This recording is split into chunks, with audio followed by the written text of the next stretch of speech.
topic is bleeding disorders. Raktapitta Vyadhi can be correlated with the bleeding disorders according to modern.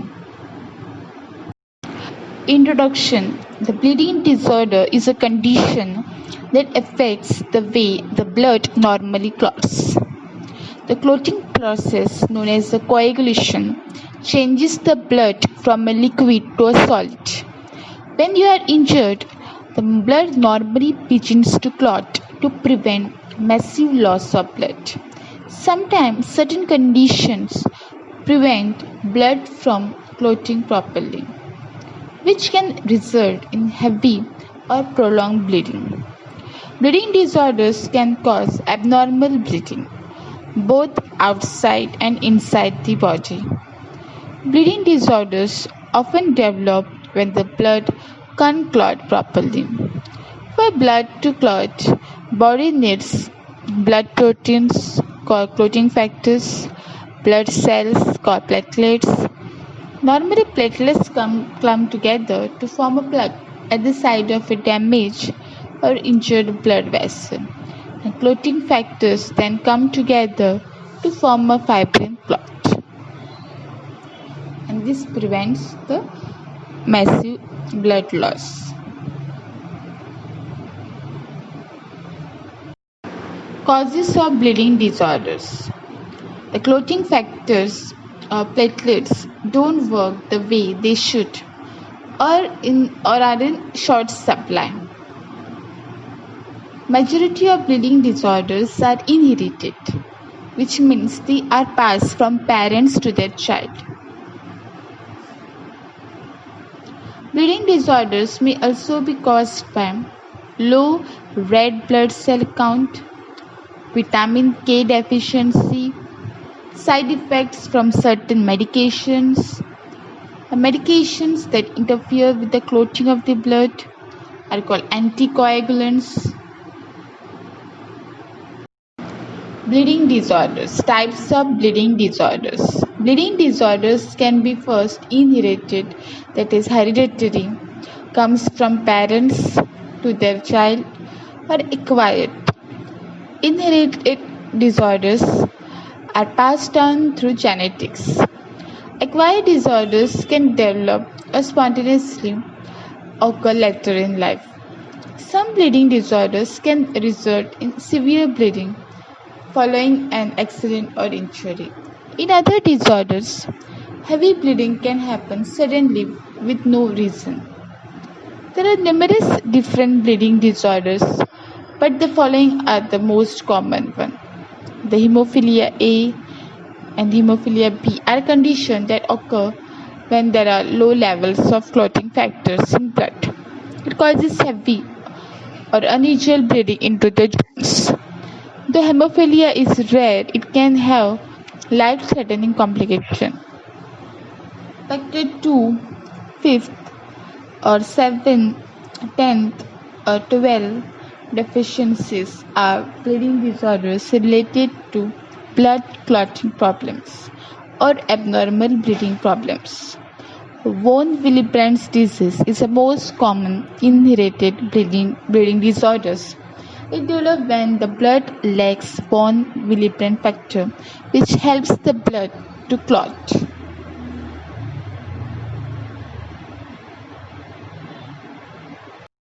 Symptoms of bleeding disorders.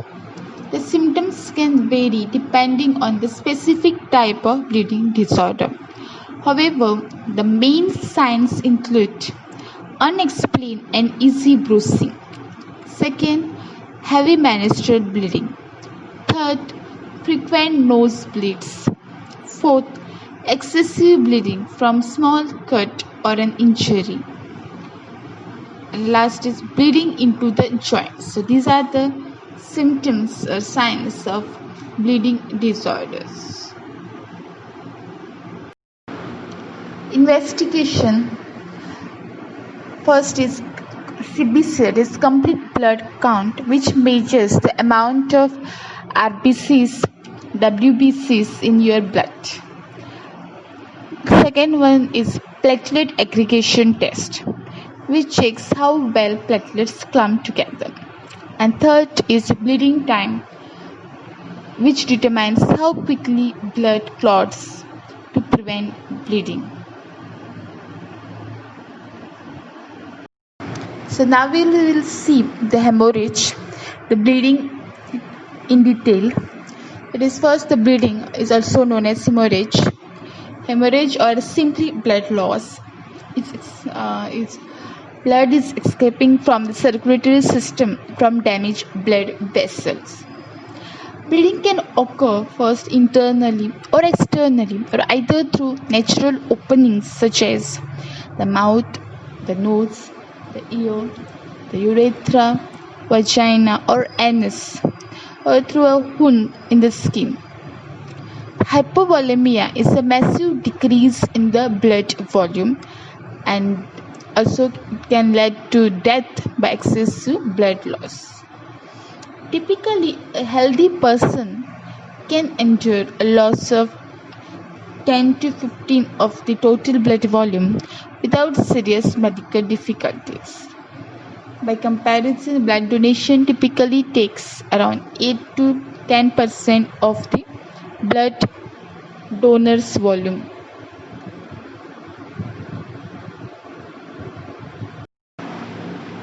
Hemorrhage is classified into the 4 classes. So first class 1 hemorrhage involves up to 15% of blood volume. So there is typically no change in vital signs. There is no need of fluid resuscitation. Second is the class 2 hemorrhage involves around 15 to 30% of total blood volume. Patient is often tachycardia, that is rapid heartbeat, with a reduction in the difference between the systolic and diastolic blood pressures. The body attempts to compensate with the peripheral vasoconstriction. So the skin may start to look pale and cool to the touch. The patient may exhibit slight changes in behavior. Volume resuscitation with crystalloids, that is saline solution or brinjal lactate solution, is all that is typically required. The blood transfusion is not usually required. Class 3 hemorrhage involves around loss of 30 to 40% of circulating blood volume. So patient's blood pressure drops, heart rate increases, the peripheral hypoperfusion, the shock with diminished capillary refill occurs, the mental status worsens. So fluid resuscitation with crystalloid and a blood transfusion are usually necessary. Class 4 hemorrhage involves around loss of greater than 40% of circulating blood volume. The limits of the body compensation is reached and aggressive resuscitation is required to prevent the death, or immediate blood transfusion is required to prevent the death. The World Health Organization made a standard grading scale to measure the bleeding. So first is grade 0, that is no bleeding. Grade 1, that is petechial bleeding, that is subcutaneous skin bleeding. Grade 2, that is mild blood loss, clinically significant. Grade 3, gross blood loss and requires transfusion, it is severe. Grade 4, it is debilitating blood loss, that is retinal or cerebral associated with fatality. Then types of bleeding. First, upper head, that is intracranial hemorrhage, bleeding in the skull. Next is cerebral hemorrhage, a type of intracranial hemorrhage, bleeding within the brain tissue itself. Intracerebral hemorrhage, bleeding in the brain caused by the rupture of blood vessel within the head. Subarachnoid hemorrhage is presence of blood within the subarachnoid space from some pathological process.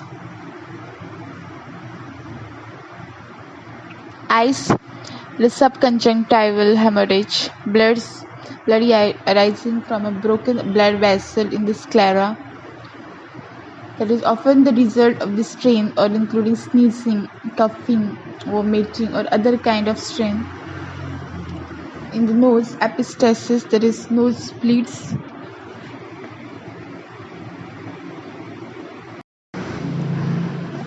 In the mouth, that is tooth eruption, that is losing a tooth. Hemoptysis, that is vomiting the fresh blood, or hemoptysis, that is coughing up blood from the lungs. In the lung, pulmonary hemorrhage occurs. The gastrointestinal, that is, there will be upper gastrointestinal bleed, a lower gastrointestinal bleed, or occult gastrointestinal bleed. In the urinary tract, hematuria, that is blood in the urine from urinary bleeding. In gynecological, that is vaginal bleeding, postpartum hemorrhage. In annus melena, that is upper gastrointestinal bleeding.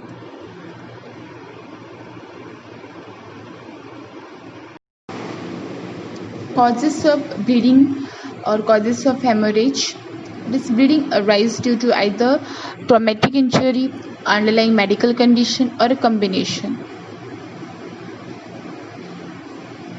Traumatic injury, that is traumatic bleeding, is caused by some type of injury. There are different types of wound which may cause traumatic bleeding.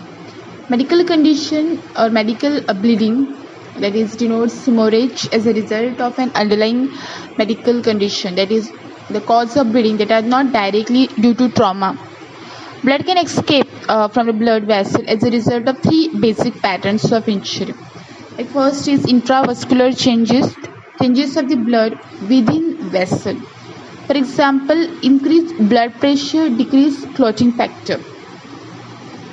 Next is intramural changes, that is changes within the walls of blood vessel. For example, aneurysm, that is a swelling of the wall of the artery. Extravascular changes, that is changes arising outside the blood vessel. For example, H. pylori infection, a brain abscess, a brain tumor. So these are the causes of the bleeding or hemorrhage. So next we will see the hemophilia. That is, hemophilia is a mostly inherited genetic disorders that impairs the body's ability to make the blood clots. It is a process needed to stop bleeding, and this results in people bleeding for a longer time after an injury or easy bruising, and increased risk of bleeding inside the joints or the brain. Those with a mild case of the disease may have symptoms only after an accident or during a surgery it can detect. Bleeding into a joint can result in permanent damage to the joint. So while bleeding in the brain can result in long-term headache or seizure or decreased level of consciousness.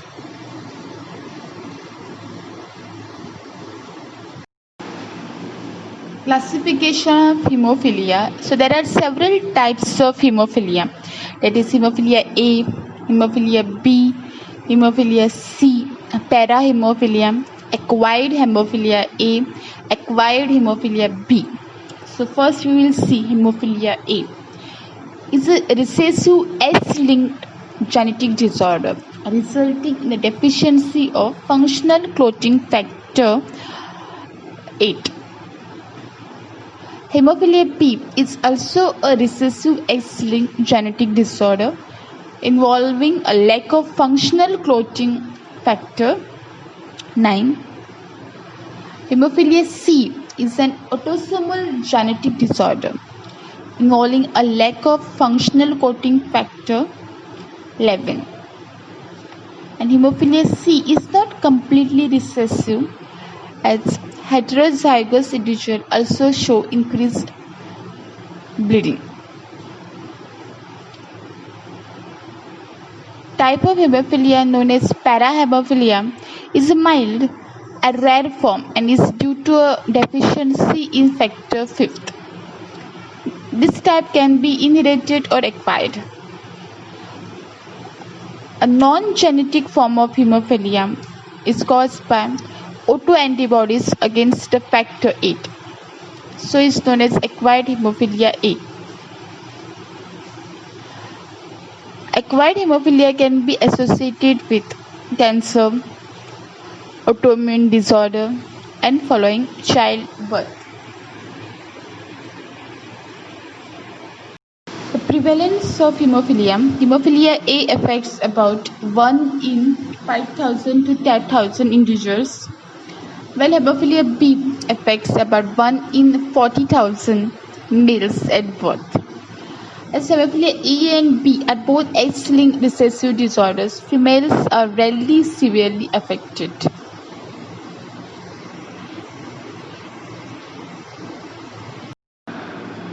Symptoms of hemophilia.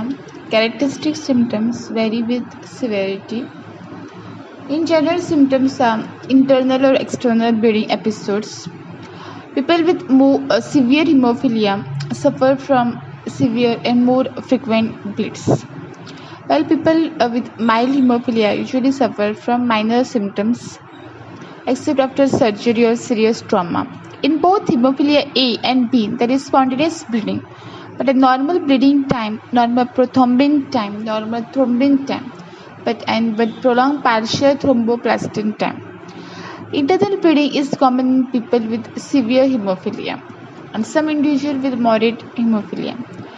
The most characteristic type of internal bleed is joint bleed, where blood enters into the joint spaces. This is the most common in severe hemophiliacs and can occur spontaneously without evident trauma. If not treated promptly, joint bleeds can lead to permanent joint damage and disfigurement.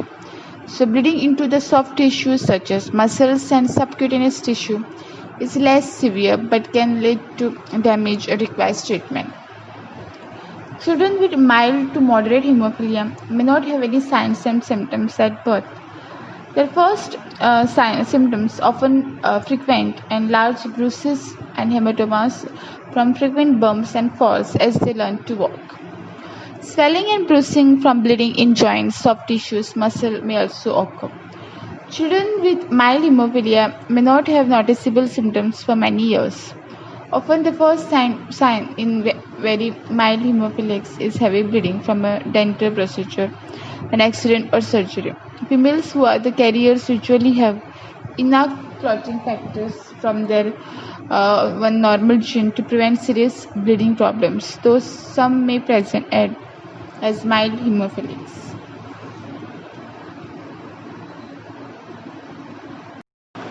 Complication of hemophilia. Severe complications are more common in case of severe and moderate hemophilia. Complication may arise from the disease itself or from its treatment. First, deep internal bleeding, that is, deep muscle bleeding, leading to swelling, numbness, or pain of a limb. Joint damage from hemarthrosis, hemophilic arthropathy, potentially with severe pain, disfigurement, or even destruction of a joint, development of a debilitating arthritis, transfusion transmitted infections from blood transfusions that are given as a treatment, adverse reaction to clotting factor treatment. Intracranial hemorrhage is a serious medical emergency caused by buildup of pressure inside the skull. It can cause disorientation, nausea, loss of consciousness, brain damage, and death. So these are the complications of hemophilia.